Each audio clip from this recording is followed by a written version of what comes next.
அல்ஹம்துலில்லாஹ். கண்ணியத்திற்குரிய எல்லாம் வல்ல அல்லாஹு ஜல்ல ஷானஹு தஆலாவின் நல்லடியார்களே, மாறும் உலகில் மாறாத இஸ்லாம் என்ற இந்த தொடர் நிகழ்ச்சியில் இஸ்லாம் மார்க்கத்தில் எதையும் மாற்ற தேவையில்லை, மற்ற விஷயங்களையெல்லாம் மாற்றுவதற்குரிய வகையில் அமைந்திருந்தாலும் இஸ்லாம் மார்க்கத்தை பொறுத்த வரைக்கும் அதில் எந்த ஒன்றுமே மாற்றுவதற்கு உரிய முறையில் அமைந்திருக்கவில்லை என்பதை பார்த்து வருகிறோம். அதில் நேற்றைய தினம் மாய மந்திரங்கள் இதை வைத்து தான் மக்களெல்லாம் ஏமாற்றி கொண்டிருக்கிறார்கள். இந்த மாய மந்திரங்கள் என்பதற்கு எந்த ஒரு அடிப்படையும் கிடையாது. இறை தூதர்களுக்கு மாத்திரம்தான் சில அற்புதங்களை இறைவன் கொடுப்பான். அதை கூட அவங்க நினச்ச நேரத்தில் செய்ய முடியாது, நினச்சதையெல்லாம் செய்ய முடியாது, எதிரிகள் கேட்கும் பொழுதெல்லாம் செய்ய முடியாது. அல்லாஹ்வா விரும்பி எந்த மாதிரியான அற்புதங்களை கொடுத்து இறை தூதர் என்று நிரூபிக்க சொல்கிறானோ அதை மாத்திரம் அவர்களுக்கு அந்த நேரத்தில் மாத்திரம் செய்ய முடியும் என்பதை நம்ம பார்த்தோம். அந்த அடிப்படையில் இன்றைக்கி உலகத்தில் நடக்கிற எல்லா விதமான மாய மந்திரம் தந்திரம் அனைத்துமே அது ஏமாற்றுதலாக இருக்கும், தந்திரமாக இருக்கும், பொய்யா இருக்கும். இதை நம்பி நம்ம ஏமாறக்கூடாது என்று பார்த்தோம். அப்போ இன்றைய தினத்தில் சூனியத்தை பற்றி, சூனியம்ங்கிற அடிப்படையில் சிஹ்ரு இது இருக்கிறதாக முஸ்லீம்களில் கூட நிறைய பேர் என்ன செய்கிறாங்க, நம்புகிறார்கள். அதை பார்க்குவதாக நேற்று சொல்லியிருந்தோம். அதுக்கு இடையில் சில சகோதரர்கள் மெயில்கள் வழியாகவும் நிறைய பரப்புகிறாங்க. என்னென்னு கேட்டால் அவுலியாக்களுடைய கராமத்தை இல்லைங்கிறாங்க. நேற்று சொன்னோம்ல, இந்த அற்புதங்கிற அந்த விளையாட்டை கிடையாது, நபிமார்களுக்கு மட்டும்தான் உண்டு, நபிமார்களை தவிர மற்ற யாரும் அவங்க அல்லாஹ் கொடுத்து அற்புதம் செய்கிற மாதிரிலாம் செய்ய மாட்டான், அது கிடையாது. வேறு யார் வழியாகவும் அல்லாஹ்வா நிகழ்த்துவான். காஃபிர்கிட்ட நிகழ்த்துவான், கெட்டவன்கிட்ட நிகழ்த்துவான், ஆண்கள்கிட்ட நிகழ்த்துவான், பெண்கள்கிட்ட நிகழ்த்துவான். அவனா நாடக்கூடிய நேரத்தில் சில அற்புதங்கள் நம்மளை அறியாமலே நமக்கே தெரியாமல் நம்மிடமிருந்து ஏற்படுமே தவிர ஒரு மகான் என்று ஒருவரை தேர்ந்தெடுத்துட்டு அவர் நினச்ச அற்புதத்தெல்லாம் செய்வார், அல்லாஹ் செய்கிற மாதிரியே சில விஷயங்களை செய்வார், இது இஸ்லாத்தில் கிடையாது என்று நம்ம சொன்னோம். அப்போ இது தொன்று தொட்டு நம்பிக்கை கொண்டிருக்கக்கூடிய முஸ்லீம்களில் சில பேர் அவுலியாக்களுடைய இதுக்கு பேர் கராமத்து, இந்த மாதிரி அவுலியாக்கள் செய்கிறதுக்கு பேர் என்னவா கராமத்துன்னு பேர் வச்சுருக்கிறாங்க. இந்த அவுலியாக்கள் செய்கிற இந்த கராமத்து கூட இல்லைங்கிறீங்களா? கராமத்து கிடையாது. அப்போ அவுலியாக்கள் அற்புதம் செய்வாங்கன்னு இவ்வளோ காலமாக நம்பி இருக்கிறோமே, அதுதானே சுன்னத்து ஜமாத்துடைய கொள்கையாக இருக்கிறது என்றெல்லாம் ஒரு விதமான பிரச்சாரத்தை பண்ணி இது புதுசாக சொல்வது போல இப்போ சித்தரிக்கிறார்கள். இதில் ஒன்றுமே புதுசு கிடையாது. நபிமார்களுக்கு கொடுத்த அற்புதத்தை சொல்லும் பொழுது அல்லாவின் அனுமதி பெற்றுத்தான் அவங்க செய்வாங்கன்னு அல்லாஹ் சொல்கிறான். அனுமதி பெறா இருந்தால் வகி இருந்தால் தான் அனுமதி பெற முடியும். யார் அனுமதி பெற முடியும்? நபிமார்கள் அற்புதம் செய்கிறதா இருந்தால் கூட இறைவன்ட்ட பர்மிஷன் வாங்கணும். இதுன்னு இல்லை, அல்லாஹ்வுடைய அனுமதி பெற்றுத்தான் செய்ய முடியும் என்றால் ரசூலுல்லாவுக்கு பிறகு வந்த பெரிய மகான் என்று வச்சுக்கிடுவோம். அவர் எப்போ அல்லாட்ட அனுமதி வாங்குவார்? அல்லாஹ்விட்ட பேசுவானா? அவர்கிட்ட செய்தி வருமா? அல்லாஹ்வுடைய பர்மிஷன் இல்லாமல் நபிமார்கள் செய்ய முடியாது என்றால் பர்மிஷன் பெற முடியாத மற்றவன் எப்படி செய்ய முடியும்? வஹி அல்லாஹ் முடிச்சிட்டான். நபிகள் நாயகம் ஸல்லல்லாஹு அலைஹி வஸல்லம் காலத்தோட வஹிக்கு முத்திரையிட்டு விட்டான். இனிமேல் யாரும் நபி என்று வரமாட்டார்கள், அல்லாஹ் யாரிடமும் எந்த ஒரு செய்தியும் பேச மாட்டான். அப்படிங்கும்போது ஒருத்தர் மகான் வச்சுக்கிறோம், அவர் அற்புதம் செய்ய நினைக்கிறாரு, இது எப்படி அல்லாஹ்ட்ட பர்மிஷன் கேட்பாரு? அல்லாஹ் இவருக்கு எப்படி பர்மிஷன், எந்த வழியாக பர்மிஷன் கொடுப்பான்? இந்த ஒரு அடிப்படையை விளங்கினா கூட அவுலியாக்கள் மகான்கள் என்று சொல்லக்கூடியவர்கள் அற்புதம் செய்வார்கள் என்று சொல்ல மாட்டார்கள். இதுக்கு என்ன ஒரே ஒரு ஆதாரத்தை திருப்பி திருப்பி காட்டி கொண்டிருப்பார்கள். உமர் அலி அல்லாஹ் அவர்கள் நினைஞ்சாங்களாம் அவுலியாக்கள் அற்புதம் செய்யறதுக்கு ஆதாரம் அல்லாஹ்வுடைய ரசூல் இப்படி சொன்னாங்கன்னு ஒரு ஆதாரத்தை காட்ட முடியல. அல்லது திருக்குறானில் இந்த மாதிரி பெரியார்கள் மகான்கள் நினச்சதெல்லாம் செய்வாங்க. கராமத்துன்னு இந்த பேரை குரானில் கிடையாது, கராமத்துன்னு ஒரு வார்த்தையால் சொல்லியிருக்கிறானா? அப்போ அந்த மாதிரியான ஒரு ஆதாரத்தை காட்டி சொல்ல முடியாமல் இவங்க அவுலியா அற்புதம் செய்வாங்க, மகான்கள் பெரியார்கள் ஞானிகள் அற்புதம் செய்வார்கள் என்று சொல்லக்கூடியவங்க காட்டக்கூடிய ஒரே ஆதாரம் என்னன்னு கேட்டால், உமர் அலி அல்லாஹ் அவர்கள் ஒரு நாள் ஜும்மாவில் உரை நிகழ்த்துறாங்க. அவங்க ஆட்சி காலத்தில், ரசூல் ஸல்லல்லாஹு அலைஹி வஸல்லம் காலத்துக்கெல்லாம் பிறகு அவங்க ஜனாதிபதியாக இருக்கக்கூடிய நேரத்தில் ஜும்மா உரை நிகழ்த்தி கொண்டிருக்கும் பொழுது ஒரு வாசகத்தை சொல்கிறாங்க. ஜும்மா உரையிலேயே, யா சாரியா அல் ஜபல், சாரியாவே மலையை பாரு, மலை பக்கம் பாரு அப்படிங்கிறாங்க. திடீர்னு பயான் நிறுத்திவிட்டு அப்புறம் மறுபடியும் பயான் ஆரம்பிச்சிட்டாங்க. அப்புறம் என்னடா நல்லா பேசியிருந்தார், திடீர்னு இந்த மாதிரி சொல்கிறாருன்னு மக்களுக்கெல்லாம் குழப்பம் ஏற்பட்டு போச்சான். அப்புறம் என்னன்னு பார்த்தா இவங்க ஒரு படை அனுப்பியிருந்தாங்களாம் உமர் அலி அல்லாஹ் அவர்கள். அந்த படை மதீனாவிலேருந்து ஒரு மாத பயண தூரத்தில், அவ்வளோ தொலைவில் இருக்கிறான். இவங்க அனுப்பின படை ஒரு மாத பயண தொலைவுனா அந்த நடை ஒட்டகம் அதனுடைய பயண தூரம் ஒரு மாத பயண தொலைவில் வந்து அந்த படை இருந்துக்கிட்டு போர் செஞ்சுக்கிட்டு இருக்கிறாங்களாம். அப்போ உமர் ரலியல்லாஹு பார்த்துட்டு இருக்கும்போது அந்த போரில் வந்து எதிரிகள் வந்து தாக்க வர்றாங்களாம். யாரை?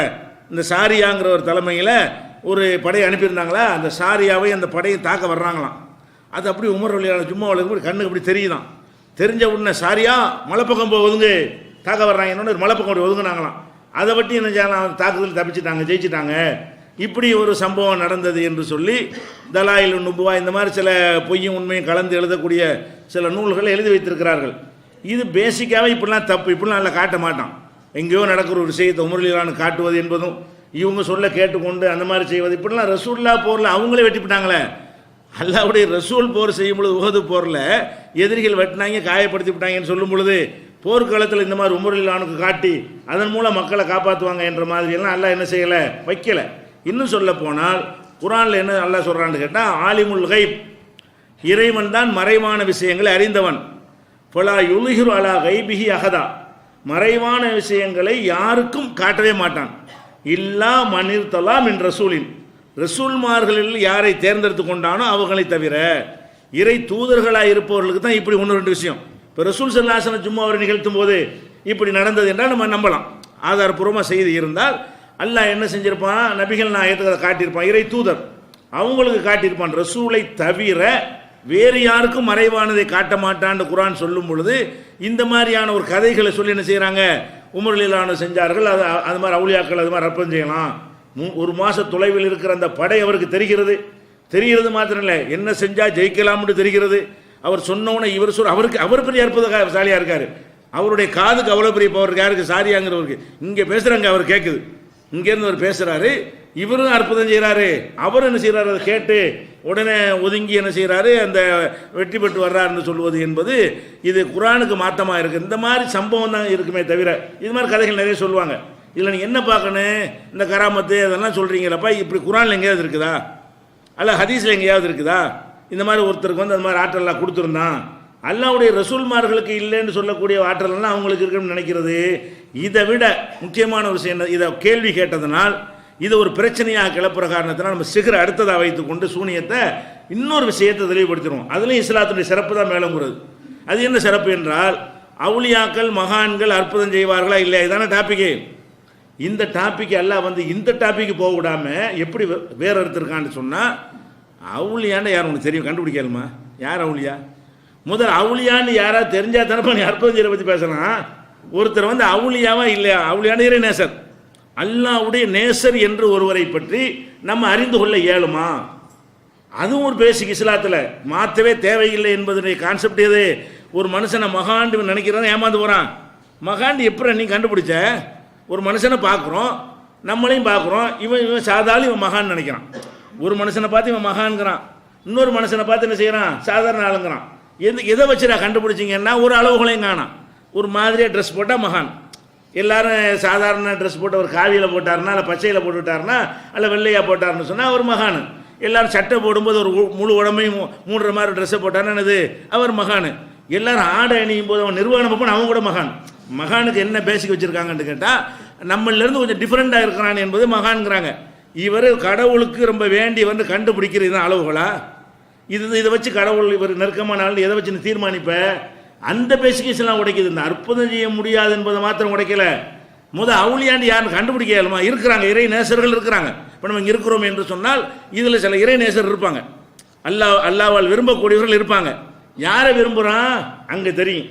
இங்கே இருக்கிற ஆளெல்லாம் கூப்பிட்டு இன்னும் நாள் சொர்க்கத்துக்குன்னு மறுமையில் சொல்லுவான்ல, அப்போ தான் தெரியும் எல்லாம் இறைநேசர். இறைநேசர் இங்கே இருக்கலாம், இந்த சபையில் நீங்கள் இறைநேசர்கள் இருக்கலாம், பொதுவாக மக்களில் இருக்கலாம், உலகத்தில் இருக்கலாம், நம்ம வீட்டில் ஒருத்தர் இருக்கலாம், நமக்கே தெரியாது. அப்போ இறைநேசர், இறைவன் ஒருவரை நேசித்தால் தான் இறைநேசர். இறைவன் ஒருவரை நேசித்தார் என்று நம்ம எப்படி கண்டுபிடிக்கிறது?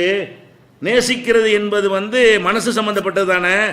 கையால் செய்கிறத பார்த்து கண்டுபிடிச்சிடலாம், கண்ணால் ஒருத்தர் செய்கிறத பார்த்து கண்டுபிடிச்சிடலாம், அவருடைய வெளிப்படையான செயல்களை வச்சு இன்னது செஞ்சார் என்று கண்டுபிடிச்சிடலாம்.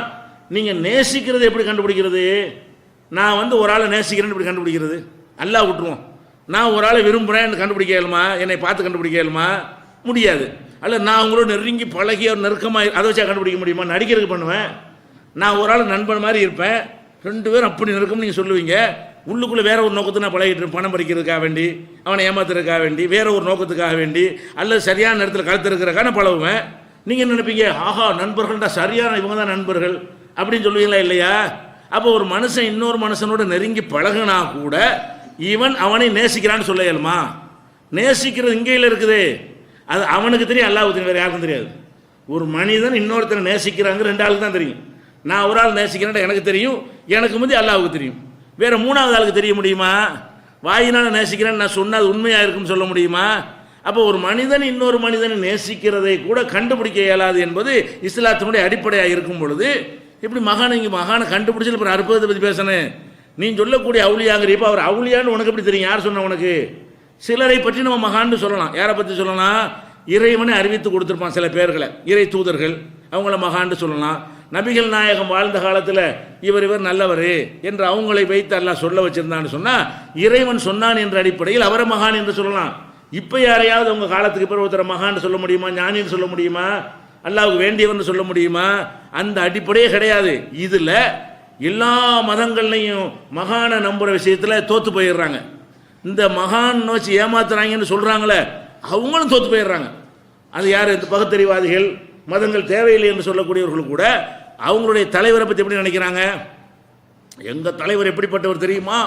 அவர் சமுதாயத்தை பற்றி எப்போதும் கவலைப்படுவார். உனக்கு எப்படி தெரியாது? சமுதாய பற்றியே கவலைப்படுவார்னு எதை பற்றி கவலைப்படுற உள்ளத்தில் உள்ள விஷயம்ல இவங்க கூட தோற்று போயிடுறான். அதில் யார்?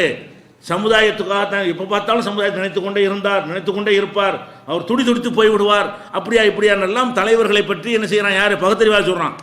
உனக்கு எப்படி தெரியும்? எதுக்கு நடித்தான்னு தெரியுமா? பணம் பறிக்க செஞ்சானா? இந்த வேஷம் போடுறானா? அதை வச்சு நீ உள்ளத்தில் அவர் மக்களை பற்றியே கவலை, எப்போ பார்த்தாலும் இதே கவலைப்பட்டு கொண்டே இருப்பார்னு கவலைப்பட்டான்னு எப்படி தெரியும்? மக்கள்கிட்ட பேசும்போது கவலையாக ரெண்டு அழுதுருப்பார், உடனே கவலைப்பட்டான்னு நினச்சிக்கலாம். அவ்வளவுதான். மக்கள் தானே புயல் வந்துருச்சு, சுனாமி வந்துருச்சுன்னு உடனே கிளாஸ் அழுதுருப்பார். பார்த்தீங்களா என்ன கவலை? இது எவனு கூட அழுவலாமா? இது ஒப்பாரிக்கு கூலிக்கு மாரடிக்கிற கூட்டம் கூட அழுவுமே. கூலிக்கு அழுவுறதுக்கு கூட்டம் இருக்குது. அப்படி சிரிச்சுக்கிட்டே வத்திலவா கூட்டு வரும், பணத்துக்கிட்ட வந்தோன்னு அழுவ ஆரம்பிச்சிடும். வெளியே சிரிச்சுக்கிட்டே போகும். அப்போ அழுவுறது ஒரு அளவு போல. அழுதா கவலைப்படுறன்னு அர்த்தமா? சிரிச்சா சந்தோஷமாக அர்த்தமா? நேசிக்கிறான்னு அர்த்தமா? ஒன்றும் கிடையாது. இதெல்லாம் வெளிப்படையாக நமக்கு நம்ம அளவுக்கு உள்ளது வச்சுக்கலாம். நம்ம அளவுக்கு ஒருத்தரை நம்புறதுக்கு அளவுகளை வச்சுக்கலாமே தவிர அல்லாவுக்கு ரொம்ப நெருக்கம் ஞானி, நிறைய தொழுகிறாரு, அல்லாவுக்கு ஞானி சொல்ல முடியுமா? அல்லாவுக்கு ஞானி எப்போ முடியும்? கரெக்டாக தொழுதா தானே? நடிக்கிறதுக்கு தொழுதா?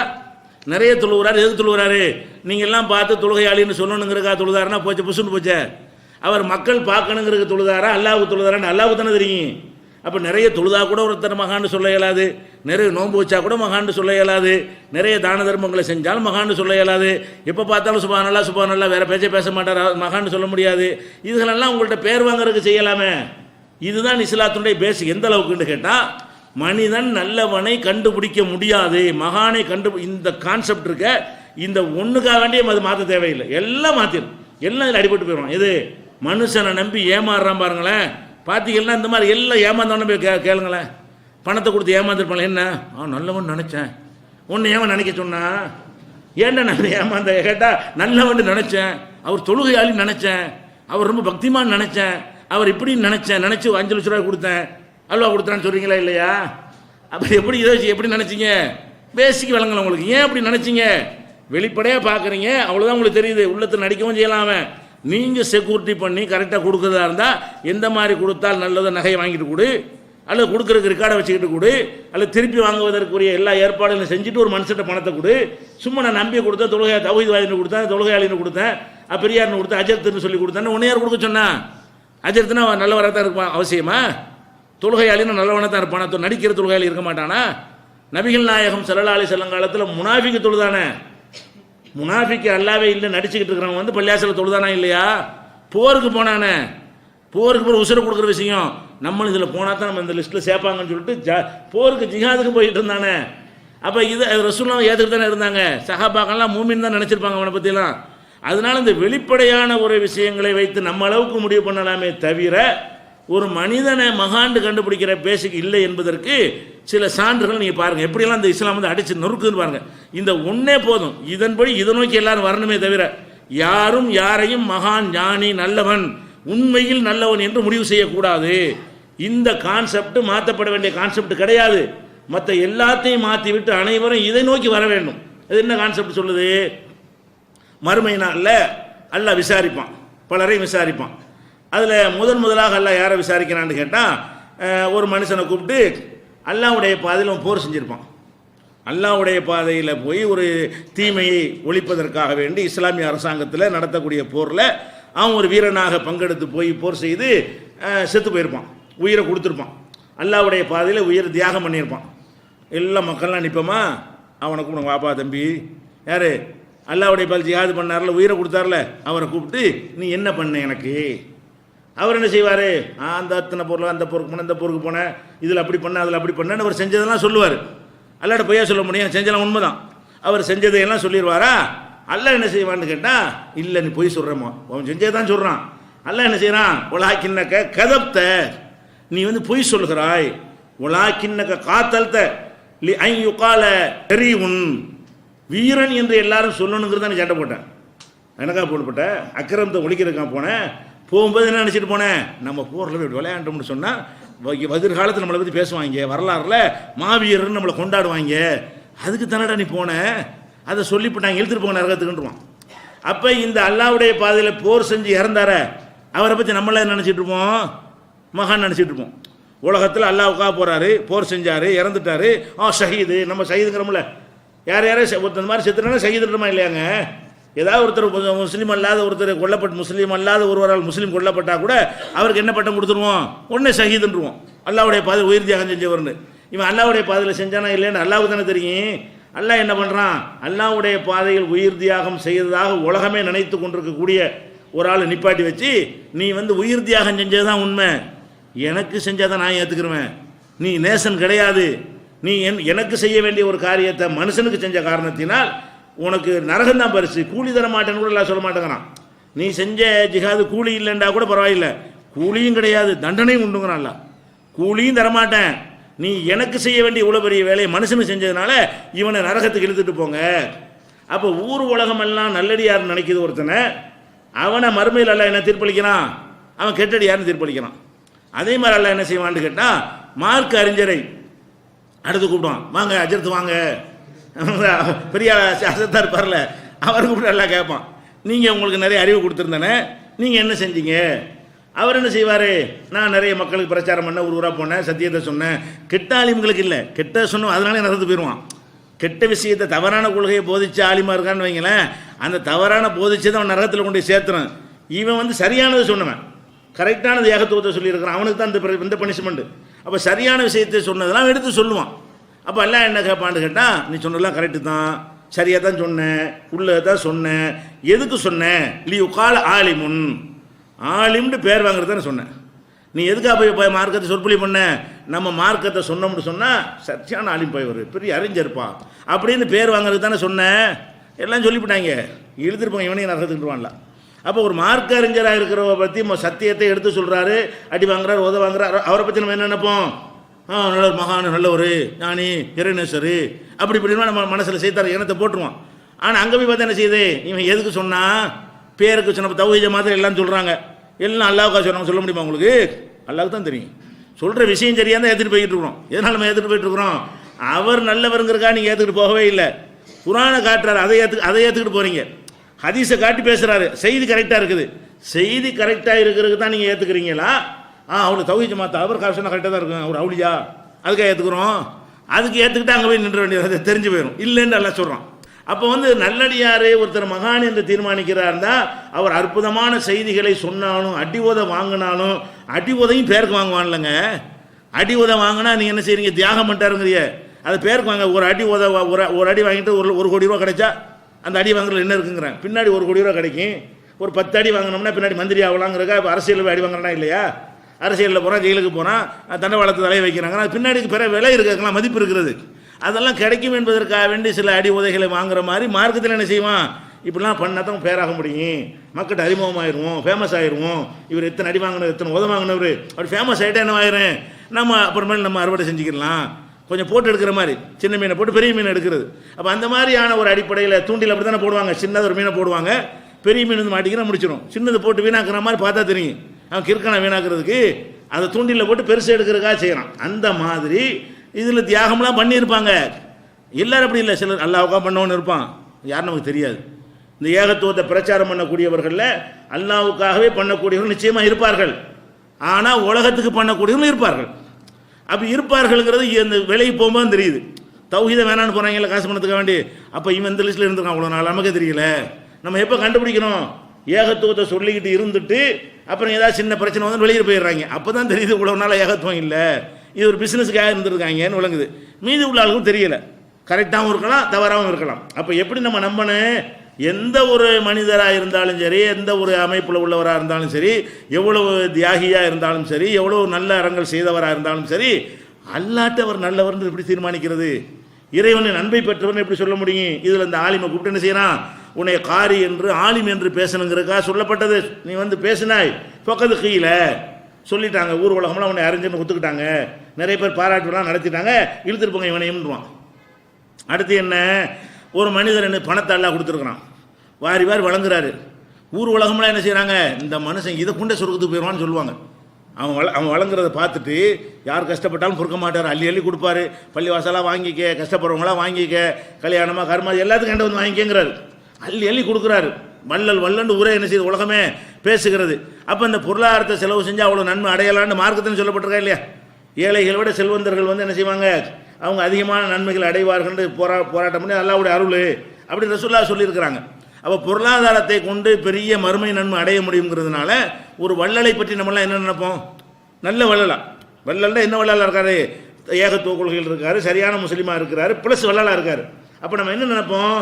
இந்த வள்ளல் தன்மையை இவர் வந்து எங்கேயே கொண்டு விட்டுரும், இதெல்லாம் செலவழிக்கிறக்கான நன்மையை கொடுத்தாண்டா எங்கே ஒரு தரஜா எப்படி இருக்கும் அப்படின்னு நினைத்து கொண்டு பார்த்துக்கிட்டு இருப்போமா? அவரை கூப்பிடுவான், இல்லை வாங்க பணக்காரர் வாங்க, செல்வந்தரை வாங்கன்னு என்ன செய்வான்? வள்ளலன்னு கூப்பிடுவான். வருவார். நீ என்ன செஞ்ச? வாரி வாரி கொடுத்தேன், அள்ளி அள்ளி கொடுத்தேன் பாரு. அதெல்லாம் உண்மைதான், அள்ளியில் தான் கொடுத்துருக்கிறாரு. அல்லாஹ் என்ன சொல்லுவான்? உலாக்கின்னக்க, எதுக்கு நீ செஞ்சாய்? குல் அல்தலி யுகாலஹுவ ஜவாதுன், வள்ளல் என்று பேர் வாங்குறதுக்கா செஞ்சாய், பேர் வாங்கிட்ட, உலகத்தில் எல்லாம் அவனை வள்ளல்னு சொல்லிவிட்டாங்க, செஞ்ச வேலைக்கு கூட அங்கே கிடைச்சி போச்சு, இப்போ இவனை நரகத்துக்கு கொண்டு போங்கன்றான்ல. இது முஸ்லீமில் 5032வது ஹதீஸில் இடம்பெற்றிருக்கிறது. அப்போ இதில் நம்ம என்ன புரிந்து கொள்ள வேண்டிய ஒரு விஷயம் என்ன? ஒரு மனிதனை நம்ம ஞானி மகான் என்று நம்ம நினைத்திருக்கும் பொழுது அவங்க ஞானியா மகானா இல்லாமல் போயிடுறாங்க அங்கே. அப்போ ஞானியா மகானாங்கிறதே முடிவு இல்லாமல் இருக்கும். அற்புதம் செய்வார் இப்படி பேசுறது. அவர் மகான்கிறதுக்கு பொறுப்பை கொண்டாந்து காட்டுங்கப்பா, அப்புறம் அற்புதத்தை பேசுவோம். நீங்கள் மகான்கிறதுக்கு ஆதாரத்தை காட்டிவிட்டு அவர் அற்புதம் நான் ஒரு ஆண்டவருங்கிறீங்க, அவர் அல்லாவுக்கு நெருக்கமானவன் எதை வச்சு சொல்கிறீங்க? யார் சொன்னால்? நீங்கள் அவர் காலத்தில் வாழ்ந்திருந்தால் கூட உங்களுக்கு சொல்ல முடியாது. அவருடைய காலத்தில் நீங்கள் வாழ்ந்தவரை கண்ணால் பார்த்து இருந்தால் கூட அவருடைய செயல்கள்லாம் அப்படி அவ்வளோ அப்பளுக்கு இல்லாமல் இருந்ததே உங்களுக்கு கண்ணால் பார்த்தால் கூட அவரை நீங்கள் மகான்னு சொல்ல முடியுமா? முடியாது. நமக்கு வெளிப்படையாக நல்ல ஒரு மாதிரி தெரிகிறாரு, பொண்ணு கொடுக்கலாம் கொடுத்துக்கலாம், கொடுக்கல் வாங்கல் வச்சுக்கலாம். அல்லாஹ்வுடைய நேசம் சொல்ல முடியுமா? நம்ம சொந்த விஷயங்களுக்கு அவர் நல்லவர்னு தீர்மானிக்க முடியுமே தவிர அவர் என்ன செய்ய முடியாது? அல்லாஹ்வுடைய நேசம்னு சொல்லவே முடியாது. ஆனால் நம்ம என்ன செய்கிறோம்? 1000 வருஷம் 500 வருஷம் முந்தி வாழ்ந்தவர்களை பற்றி கட்டுக்கதை எழுதி வச்சுக்கிறானே, அதை நம்பிக்கிட்டு மகான்கிறோம். நம்ம அந்த காலத்தில் வாழக்கூட இல்லை, அவர் பார்க்கக்கூட கிடையாது. இவங்க எழுதி வச்ச கதைகளை வைத்துக்கொண்டு நம்ம என்ன செய்யணும்? மகான்களை தீர்மானிக்கிறோம். நெசமாக மகான்களாகவும் இருக்கலாம், அவங்க சில நல்ல காரியங்களை செய்ததுனாலும் அந்த புகழை கிடைத்திருக்கலாம், ஃப்ராடாகவும் இருக்கலாம். யாரையெல்லாம் இவர் மகான்கள் நினைக்கிறார்களோ அவர்கள் நல்லவர்கள் இல்லையா என்பது அங்கே தெரியும். இப்போ நமக்கு தெரியாது. யாரையெல்லாம் கெட்டவன் ஊர் உலகமெல்லாம் ஒதுக்கி வைத்து விட்டதோ அவனில் அவுளியா இருப்பான், அவனில் அல்லாஹ்வுடைய நேசர் இருப்பான். அது அங்கே தான் தெரியும் போது அப்போ இங்கே அற்புதம் கொடுக்க என்ன வேலை இருக்குது? அவுளியாங்கிறது உலகத்தில் நிரூபித்து காட்டுறது என்ன அவசியம் இருக்குது? காட்டணுமா? நபிங்கிறது நிரூபித்து காட்டணும். இறை தூதர்னு சொன்னால் நான் இறை தூதர் தான் நிரூபித்தாதான் அவர் சொல்கிற செய்தியெல்லாம் மக்கள் நம்புவாங்க, வகி வாங்கி நம்புகிறாங்க. இப்போ இறை தூதராக இருப்பவருக்கு வந்து அற்புதத்தை செய்து காட்டி நிரூபிக்க வேண்டிய ஒரு தேவையும் அவசியம் இருக்கிறது. அப்போ தான் மார்க்கம் போய் சென்று அடையும். இவருக்கு என்ன ரோல் அவுளியான்னு சொல்லி காட்டி என்ன செய்ய போகிறாரு? நான் தான் அவுளியா, இப்போ என்ன செய்ய போறியா? நீங்கள் அவுளியான இப்போ என்ன அடுத்து என்னன்னு கேட்டால் என்ன? குரானில் உள்ளதான், அந்த குரான் எங்கள்கிட்ட இருக்குதா? நீ என்ன சொல்ல வந்திருக்கிற? அவுளியாண்டா என்னத்தை எங்கே சொல்ல போகிற? குரானில் உள்ளது சொல்ல வந்தேன், குரான் எங்கள்கிட்ட இருக்குதா? ஹதீஸில் உள்ள ஹதீஸ் எங்கள்கிட்ட இருக்குது. நீ என்ன சொல்ல போகிற? வகையில் வாங்கி தர போறியா?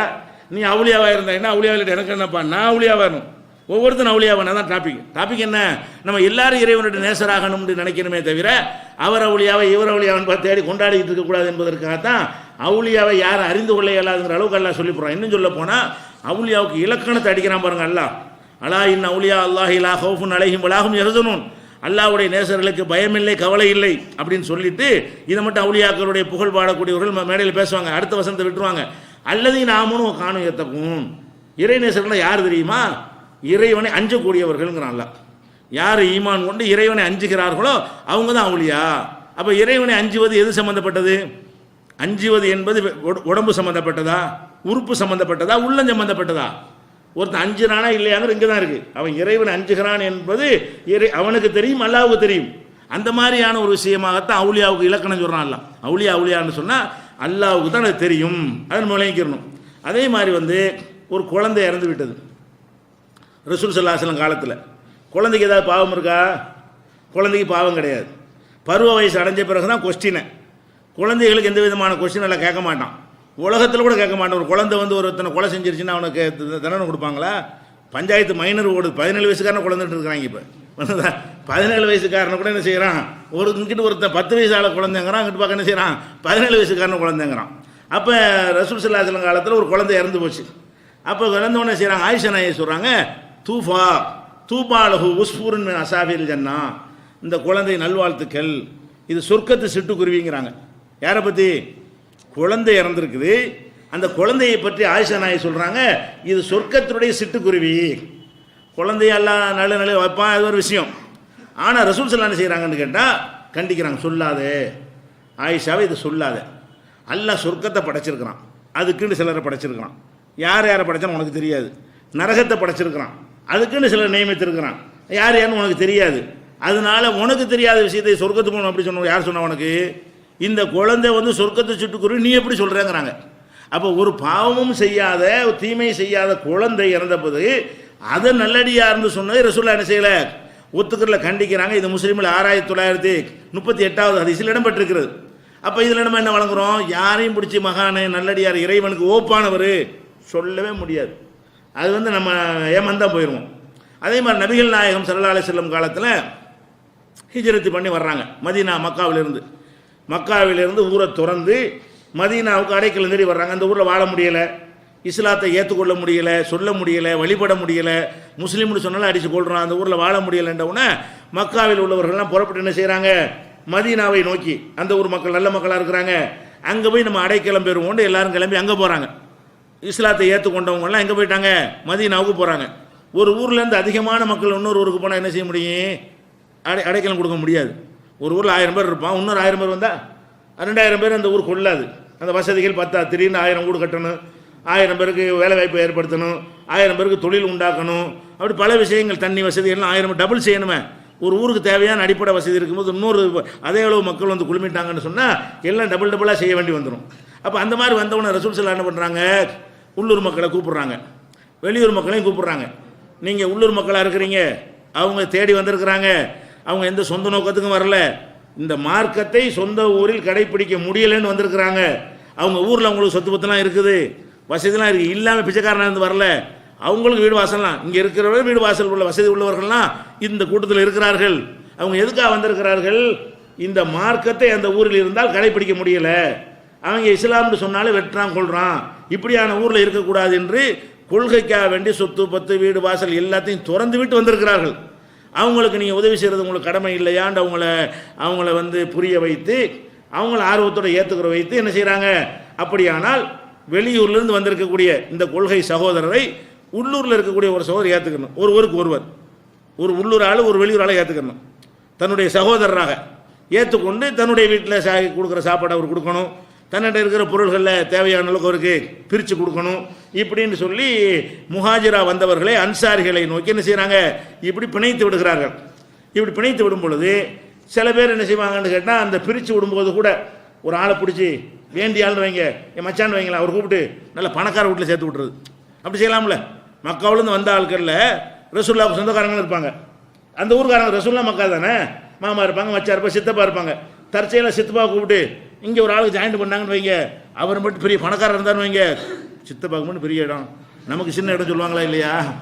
ரசூல் ஸல்லல்லாஹு அலைஹி வஸல்லம் செய்ய மாட்டாங்க, அது கூட இடம் கொடுக்க மாட்டாங்க, கரெக்டாக செய்வாங்க. அந்த இடம் கூட வரக்கூடாதுங்க இருக்க வேண்டிய எல்லாம் சீட்டு கொடுக்குறது தான்.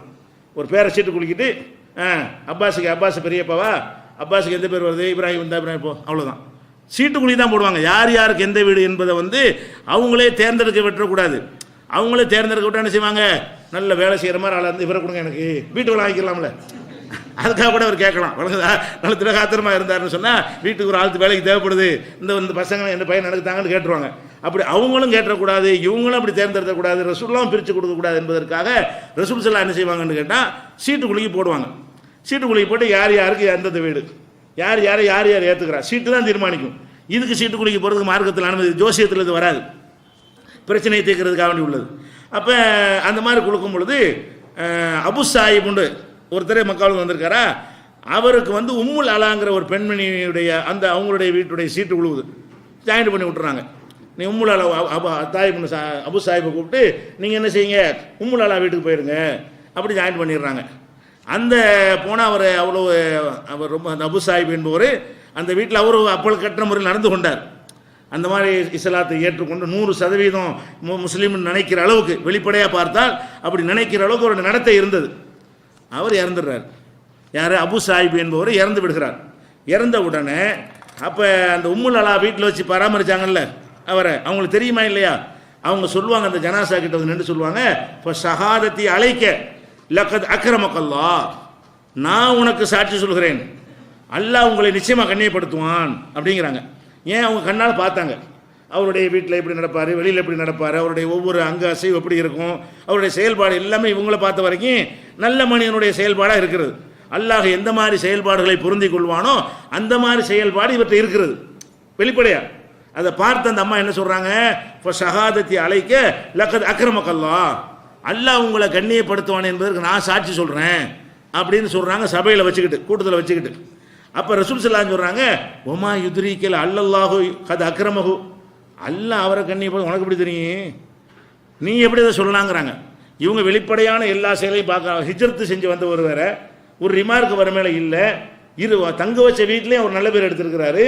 அந்த தங்க வச்ச வீட்டுக்காரங்க தான் சாட்சி சொல்ல தகுதியானவங்க, அவருடைய பல ஒவ்வொரு நிமிடத்திற்கு செயலையும் பார்க்கக்கூடியவராக இருந்தாங்க. அவங்க சொல்கிறாங்க நல்ல மனுஷன், இவர் எல்லாம் நிச்சயமாக கண்ணியப்படுத்துவான் அப்படின்னு சொல்லும் பொழுது அதை சொல்ல நீ யாருங்கிறாங்க. அப்போ இது என்ன விளங்குது, இவ்வளோ நல்லவர் நீங்கள் நினச்சா கூட உள்ளுக்குள்ளே ஏதாவது ரிமார்க் இருந்து எல்லாம் மாற்றி விட்டுருப்பான். நீங்கள் நினைக்கிற அளவுக்கு அவர் செஞ்சு இருந்தால் கூட அவருடைய உள்ளத்தில் சரியாக இல்லாட்டி அதை தீர்மானிக்க நல்லா தானே. அப்போ நீங்கள் வெளிப்படையான ஒரு விஷயத்தை வச்சுக்கிட்டு அல்லாஹ் அவரை கண்ணியப்படுத்துவான்னு எப்படி சொல்லுவீங்க அப்படின்னு சொல்லி என்ன செய்ய, அதை விட சொல்கிறாங்க, நான் இருக்கிறேன், ரசூலுல்லாஹ் சொல்கிறாங்க, நான் அல்லாஹ்வுடைய தூதர், என்னையே அல்லாஹ் எப்படி நடத்துவான்னு எனக்கே தெரியாதுங்கிற நீ அவர் போய் கண்ணியப்படுத்துகிறாங்கிற, என்னை எப்படி அல்லாஹ் செய்வான்னு சொல்லி என்ன செய்ய முடியாது, எனக்கு கண்டுபிடிக்கும், நானே ரசூலாக இருக்கிறேன். ஒமா அதிரி மா யுஃபல் பி வலாபிக்கும், என்னை அல்லாஹ் என்ன செய்வான் எனக்கு தெரியாது, உங்களை என்ன செய்வான் என்று எனக்கு தெரியாதுங்கும் போது நீ எப்படி அவர் நல்லடியார்னு சொல்கிற. ஆனால் இந்த வசனம் மாற்றிருச்சு, பின்னாடி அல்லாஹ் என்ன செய்யறான், ரசூலுல்லாஹ்வுக்கு வந்து நீ மகாமன் மஹமூதில் உங்களை எழுப்புவோம், நல்ல எந்த சில தருவோம், கௌசரை தருவோன்ட்டு பின்னாடி அவங்களுக்கு என்ன செய்யப்படும் என்று சொல்லிட்டான். ஆரம்ப கட்டத்தில் தனக்கு என்ன மாதிரியான மறுமை தீர்ப்பு அளிக்கப்படும் என்று சொல்லப்படாத நேரத்தில் இதை ரசூலுல்லாஹ் சொல்கிறாங்க. இப்போ எனக்கு என்ன மாதிரி அல்லாஹ் செய்ய போகிறான்னு இன்னும் தெரியாமல் இருக்கிறேன், நீ வந்து இவரை போய்கிட்டு அல்லாஹ் கண்ணியப்படுத்துவான்னு சொன்னால் எப்படி நீ சொல்லலாம், உன் அளவுக்கு மரியாதை பண்ணிக்க, அல்லாஹ்வுடைய நேசன்னு சொல்லிவிடாதுங்கிறாங்க. எப்படி பயிற்சி கொடுக்குறாங்கன்னு பாருங்கள். இந்த மாதிரி ஒரு சமுதாயம் பயிற்றுவிக்கப்படுமையானால் எவனாச்சும் மகான் ஏமாற்ற முடியுமா? எப்படிப்பட்ட ஒரு குறையும் சொல்ல முடியாது, அவ்வளோ எந்த நோக்கமும் ஒரு கிடையாது, தியாகம் பண்ணி வந்திருக்காரு. வெளிப்படையாக அப்படி பார்த்தோம்னு சொன்னால் இந்த அபு சாஹிப்பை நிச்சயமாக அவடியான்னு சொல்லலாம், மகான் என்று சொல்லலாம். அவர் எந்த விதமான எதிர்பார்ப்புக்கும் செய்யவில்லை. அப்போ எவ்வளோ சாட்சிகள் அவருக்கு இருக்கிறாங்க, அதை ரசூலுல்லாஹ் என்ன செய்கிறாங்க, சொல்லாதே. அதுக்கு மேலே ஒரு விஷயம், இந்த விஷயம் இருக்கிறது, நீ சொன்ன வெளியே மட்டும் பார்க்குற, அதுக்கு மேலே உள்ளம் சம்மந்தப்பட்ட விஷயம் ஒன்று இருக்கிறது. அது கரெக்டாக இருந்தால் தான் அல்லாஹ் கண்ணியப்படுத்துவான். அது கரெக்டாக இல்லையா என்று உனக்கு தெரியாது, யாருக்கும் தெரியாது, அல்லாஹ்வுக்கு தான் தெரியும் என்று ரசூல் ஸல்லல்லாஹு அலைஹி வஸல்லம் கண்டித்த ஒரு விஷயம் புகாரியில் 1243வது ஹதீஸில் இருக்கிறது. அப்போ இதில் என்ன பார்க்குறோம், மனுஷன் நல்லவங்க கிட்ட தீர்மானிக்கிறது பெரிய ஒரு பேசிக். இஸ்லாம் வந்து மாற்றவே தேவையில்லை என்பதற்கு மனிதர்கள் எதில் போய் மயங்கி விழுந்து விடுகிறார்களோ, எதில் ஏமாற்றப்படுகிறார்களோ, தங்களை விட இவருக்கு எக்ஸ்ட்ராவான ஆன்மீக பவர் இருக்குது, சக்தி இருக்கிறது என்று நம்பி அவர்கள் மோசடி செய்யப்படுகிறார்களோ அந்த வாசலை கடுமையாக இழுத்து சாத்துகிறது. அந்த பேச்சுக்கு இடம் கிடையாது. யாரையும் மகான்னு சொல்லாத, உன் அளவுக்கு வெளிப்படையாக உள்ள விஷயத்தை உன் அளவுக்கு முடிவு பண்ணிக்க, எல்லா விஷயத்தையும் முடிவு பண்ணாத. உன் அளவுக்கு நீ என்ன செய்யலாம், ஒருத்தர் நல்லவன்னு சொல்லக்கூடாதுன்னு சொல்லலாம். எதுக்கு சொல்லலாம், நம்ம சம்மந்தப்பட்ட விஷயத்துக்கு. நமக்கு அவருக்கு ஒரு கொடுக்கல் வாங்கல் இருக்குது, பணம் கொடுக்கலாமா வேணாமா அதை விசாரித்து பார்ப்போம். அவர் நல்லா தாங்கன்னு சொன்னால் கொடுத்துருப்போம். அதையும் ஏமாந்து கொடுத்துற ஒழுங்காக எழுதிக்கிறான் நல்லா குரான்லையே. நீங்கள் கடன் கொடுத்தீங்கன்னா எழுதி வச்சுக்கிறங்க, இல்லைன்னா அடமானத்தை வச்சுக்கிட்டு கொடுங்க, சும்மா கொடுத்துடாதீங்க நல்லா சொல்கிறான். இந்த அளவுக்கு நீங்கள் நம்பலாம். ஒரு கடையில் வேலைக்கு சேர்க்கலாமா கூடாதா, அதுக்கு நீ விசாரித்து பார்த்துக்க, அது உனக்கு செய்ய உரிமை இருக்கிறது. ஆனால் நல்லவர்னு நினச்சிடாது, அப்படி சேர்த்தவன் ஏமாற்றவும் செய்யலாம், சேர்த்துப்பட்டு என்ன செய்வான் ஏமாற்றவும் செய்யலான்ற ஒரு கண்காணிப்போடு தான் சேர்க்கணுமே தவிர இவர் கரெக்டாக தான் இருப்பார், இவர்கிட்ட எந்த ஒரு மிஸ்டேக் வராதுன்னு நினச்சிடாத, இப்படி வேணால் நம்ம செய்யலாமே தவிர அல்லாஹ்விட்ட மகான்னு சொல்ல முடியுமா? இன்னும் சொல்ல போனால் கல்புல உள்ள ஒரு விஷயம் என்னங்கிறது அறிந்து கொள்ள முடியாது என்பதற்கு இன்னொரு சம்பவத்தை நம்ம பார்க்கலாம். ஹாலித் இப்னு வலீத் அவர்களை ஒரு போருக்கு அனுப்புகிறாங்க.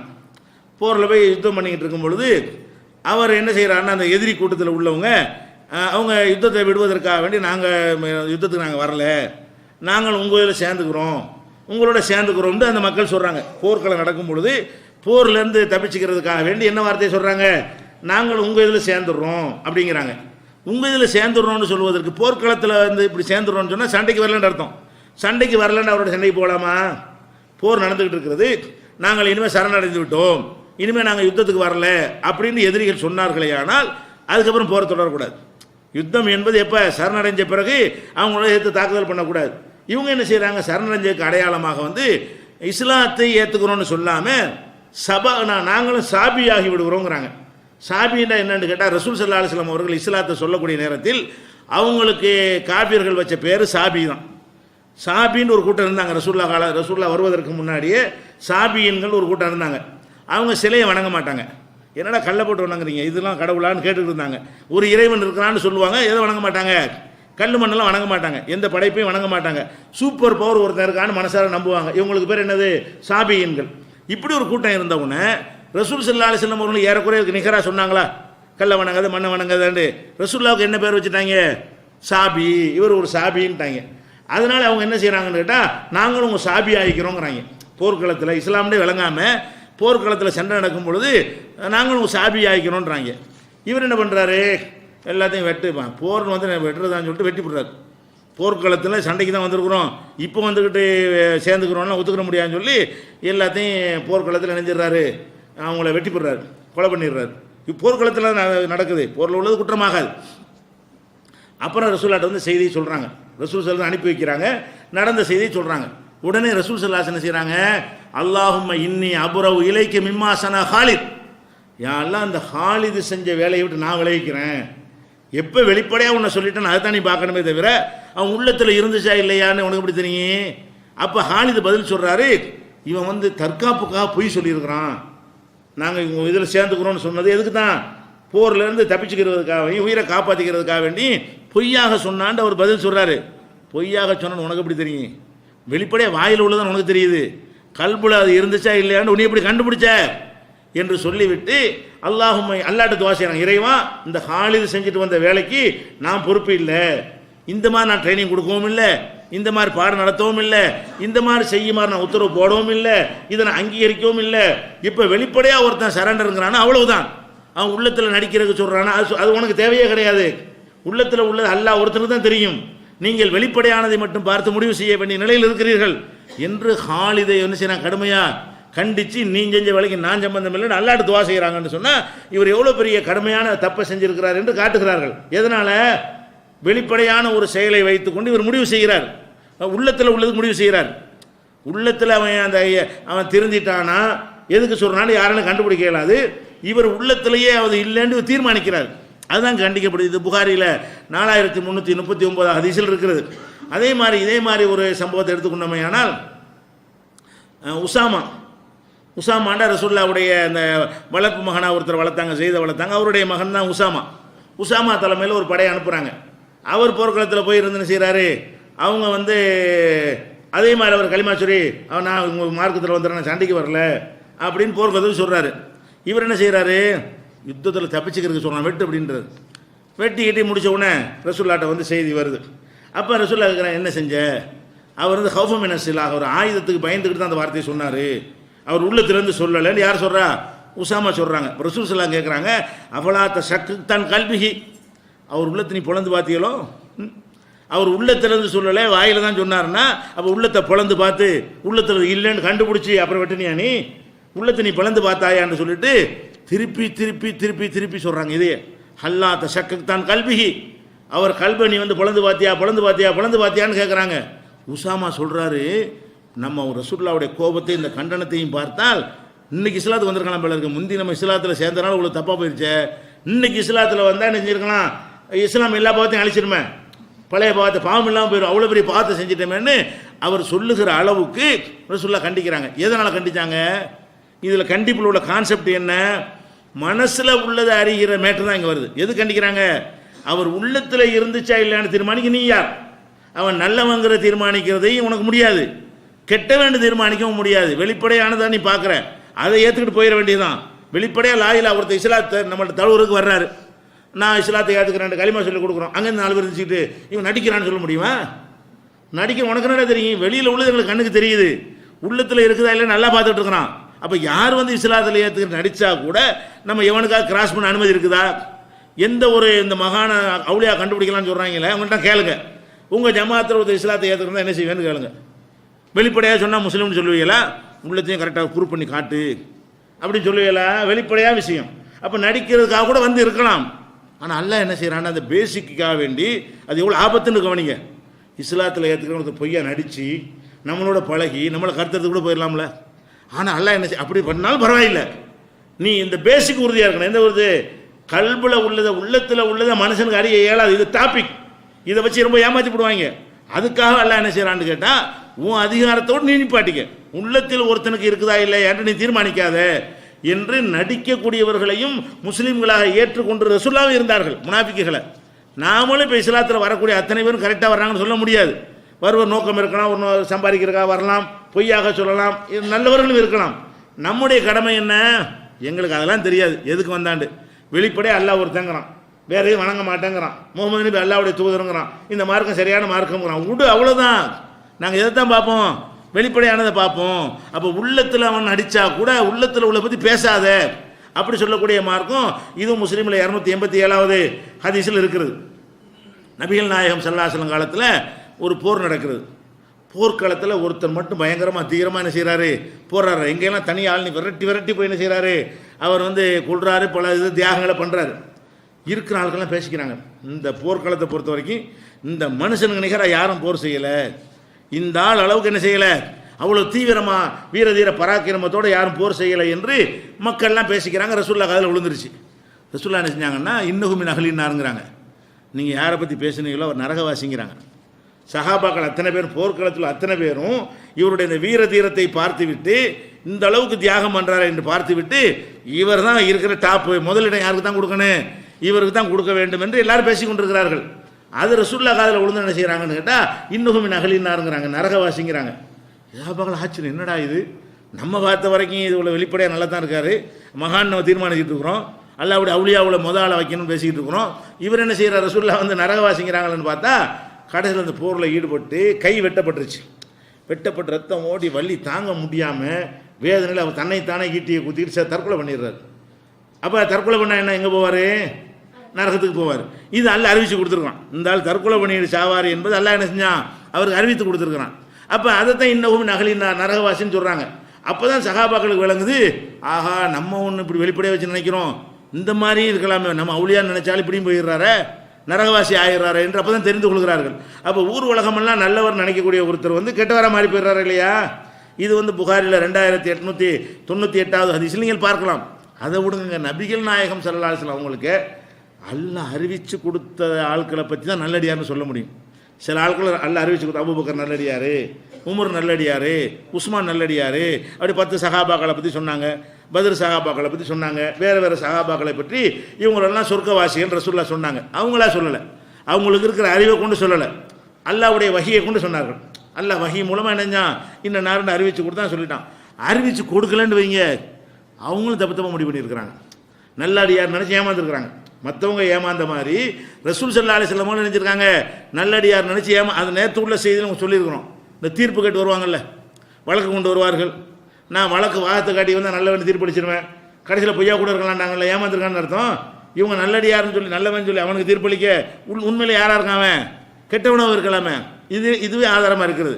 அது போக என்னன்னு கேட்டால், ரசூலுல்லாஹ்ட்ட ஒரு கூட்டத்தார் வர்றாங்க, 4 கூட்டம், ராலு, தக்குவானு, உசையா, பனு லஹ்யான்னு 4 கூட்டத்தார் சேர்ந்து வந்து எங்களுக்கு உதவி செய்வதற்கு, எங்களுக்கு கற்றுத்தருவதற்கு நல்ல திறமையான ஆட்களை தாங்க, எங்கள் ஊருக்கு நான் கூட்டிகிட்டு போய் நாங்கள் மார்க்கத்தை அறிஞ்சிக்கிறணும், வேற ஒரு அறிவிப்புல வந்து மார்க்கத்தை அறிஞ்சிக்கிறேன்னு கூப்பிடாம எங்களுடைய பாதுகாப்பு தருவதற்கு, நாங்கள் எதிரிகளுடைய பயத்தில் வாழ்ந்து கொண்டிருக்கிறோம், எங்களுக்கு பக்கபலமாக எங்களோட சேர்ந்து போர் செய்வதற்கு சில ஆளுகளை தாங்கன்னு கேட்டதாகவும் இருக்கிறது. அப்போ ரசூல் ஸல்லல்லாஹு அலைஹி வஸல்லம் அப்படி பொறுக்கி எடுத்து ஒரு 70 பேர் அனுப்பி வைக்கிறாங்க. அவங்கள நம்பி என்ன செய்கிறாங்க, 70 பேர் அனுப்பி வைக்கிறாங்க. எதுக்காக வேண்டி நல்ல காரியத்தை கேட்குறாங்க, மார்க்கத்தை சொல்லித் தரதுக்குன்னு கேட்குறாங்க. அவங்க ஊரில் போய் கற்றுக் கொடுத்துருவாங்கப்பா, கூட போய் அவங்களுக்கு தீனை சொல்லி கொடுத்துருவாங்கன்னு அனுப்புகிறாங்க. போய் பாதி தூரத்தில் வச்சு காலத்து எடுத்துட்டாங்க, ரவுண்டு கட்டி 70 வரையும் கொண்டு விடுறாங்க. யார் அழைச்சிட்டு போனவர்கள். அப்போ ரசூலுல்லாஹ்வுக்கு வஹீலேருந்து வருது இந்த மாதிரி கொண்டு விட்டாங்கன்னு. அப்போ இறைவா இவங்களை நீ பார்த்துக்கன்னு துவா செய்கிறாங்க, குனுத்தெல்லாம் ஓதுறாங்க தொழுகையிலேயே. அப்போ இதில் என்ன, இது புகாரில் 4090வது ஹதீஸாக வருது. அப்போ இவங்க வந்து கேட்டாங்களே, இவங்க மகா கெட்டவங்கிறது இருந்து உண்மையில் கெட்டவன தானே இருந்தான், உள்ளத்தில் எந்த இன்னொருத்தர் வந்தான், கொலை செய்யணும்னு தானே வந்தான். எதுக்கு வந்தான், ஒரு 70 பேரை கூட்டிகிட்டு போகணும், கூட்டிகிட்டு போய் நம்ம இடத்துல கொண்டு வச்சு என்ன செய்யணும், அவங்கள தீர்த்து கட்டிடணும், இந்த நோக்கத்தில் வந்திருக்கிறான். அதுக்கு தான் வந்திருக்கான்னு யாருக்கு தெரியல, ரசூலுல்லாஹ்வுக்கு தெரியல. ஒரு நல்ல முஸ்லீம்கள் வந்துட்டாங்க, நல்ல முஃமின்கள் வந்துட்டாங்க, மார்க்கத்தை அறிஞ்சிக்கிறதுக்கு எவ்வளோ ஆர்வமாக வந்துட்டாங்கன்னு அப்படி தேர்ந்தெடுத்து 70 பேர் அனுப்பி வைக்கிறாங்க. 70 பேர் இப்படி இல்லாட்டி 70 பேர் உயிரோடு விளையாடுவாங்களா? இவன் நடிக்கிறான், இவன் வந்து ஏமாத்துறான்னு தெரிஞ்சு இருந்தால் 70 பேர் அனுப்பி உயிரோடு விளையாண்டுருக்க முடியுமா? அப்போ 70 சஹாபாக்கள் அனுப்பி வைக்கிறாங்க. எதை வச்சு அனுப்புனாங்க, வந்தவங்க நல்லவன் நினைச்சாங்க, மகான்கள் நல்லடியார்கள் நினைச்சாங்க, உண்மையான மூமின்கள் நினைத்தார்கள். அவங்க நினைச்சபடி இருந்துச்சா ரிசல்ட்டு? கொலை செஞ்சவனு அல்ல அறிவிச்சு கொடுக்க. அப்போ தான் தெரியுது கொலை செஞ்சிட்டாங்கன்னு அல்லாட்டிருந்து வகி வந்த பிறகு தான் இந்த கூட்டம் வந்து சதிகாரர்கள் நம்பி ஏமாற்றி விட்டார்கள்ங்கிறது. அப்போ அல்லாஹ் அறிவித்து கொடுத்த 1-2 நேரத்தில் அவங்க சிலரை நல்லடியார் என்று சொன்னார்களே தவிர அல்லாட்டிருந்து வகி வரலன்னு சொன்னால், இப்போ நம்மளே போய் ரசூலுல்லாஹ் காலத்தில் வாழ்ந்துன்னு வைங்களேன், அப்படி ஒரு மாதிரி அழுகுது, ஏமாத்துனா ஏமாந்துருவாங்க. அப்படி ஈமான் உள்ள மாதிரி அப்படியாக்கும் உயிரை கொடுக்க வந்திருக்கான்றோன்னா வாங்கன்றுவாங்க. ஏன்? அவ்வளோதான். அவன் மனிதர், அவங்களும் மனிதர். கல்புல உள்ளது யாருக்கு தான் தெரியும், அல்லாஹ்வுக்கு தான் தெரியும். ஆனால் அல்லாட்டிருந்து வகி வச்சு மாட்டிக்கிறோம். அந்த மாதிரி பயந்து கொண்டு வேணா ஏமாத்தாமல் சில பேர் இருந்திருப்பாங்க. ஆனால் ஏமாற்ற நினைச்சால் ஏமாற்றலாமான ஏமாற்றலாங்கிறது சமாதாரம் இருக்குது. ஏமாற்றி இருக்கிறார்கள், 70 பேரை பழி வாங்கி இருக்கிறார்கள். இதை பார்க்கணும். அதே மாதிரி வந்து உரைநாடு ஒரு கூட்டம் வந்தாங்க. வந்து நாங்கள் இஸ்லாத்தை ஏற்றுக்கணும் அப்படி வந்து மதீனாவில் தங்கிட்டாங்க. தங்கினோடனே மதீனா வந்து ஒத்துக்கல, கிளைமேட் வெளியூர்லேருந்து வந்தாங்களா, கிளைமேட் ஒத்துக்கல. அப்போ ரசூல் ஸல்லல்லாஹு என்ன பண்ணுறாங்கன்னு கேட்டால், நீங்கள் இங்கே பள்ளியாசில் தங்கிக்கிறங்க, தங்கி ஜக்காத்துடைய ஒட்டகங்கள் இருக்குல்ல அதெல்லாம் ஒரு இடத்துல வச்சுருப்பாங்க. பள்ளிவாசல் ஒரு கடல் மாதிரி இடம். அப்போ கட்டடம் தான், கட்டடம் இல்லை கீத்துக்குறையாக இருந்தாலும் இடம் என்னது ரொம்ப பெரிய இடம். அதில் போர் நடக்கும், போர் பயிற்சி நடக்கும், விளையாட்டு நடக்கும். அதுக்கெல்லாம் விசாலமான ஒரு இடத்த தான் மஸ்ஜித் நபவிக்காக வாங்கியிருந்தாங்க. அப்போ அதில் ஒரு பகுதியில் என்ன இருக்குன்னா, ஜக்காத்துடைய ஒட்டகங்கள்லாம் நிற்கும். அதை கட்டி போட்டு வச்சுருப்பாங்க, ஜக்காத்தா கொடுக்குறாங்க இல்லையா அந்த ஒட்டகங்கள். அப்போ என்ன பண்ணாங்க, அது உங்களுக்கு வந்து நீங்கள் இங்கே தங்கிக்கிறங்க, ஒட்டகத்தில் பாலை கறந்து, பால் தான் உணவு அந்த காலத்தில் அதிகமான உணவு, ஒட்டகத்தில் பாலை கறந்து குடிச்சிக்கிறங்க, உங்களுக்கு ஒவ்வாமை அலர்ஜி வந்திருக்குங்கிறீங்க, ஒட்டகத்தின் சிறுநீரை குடித்து குணப்படுத்தி கொள்ளுங்கள் அப்படின்னு சொன்னாங்க.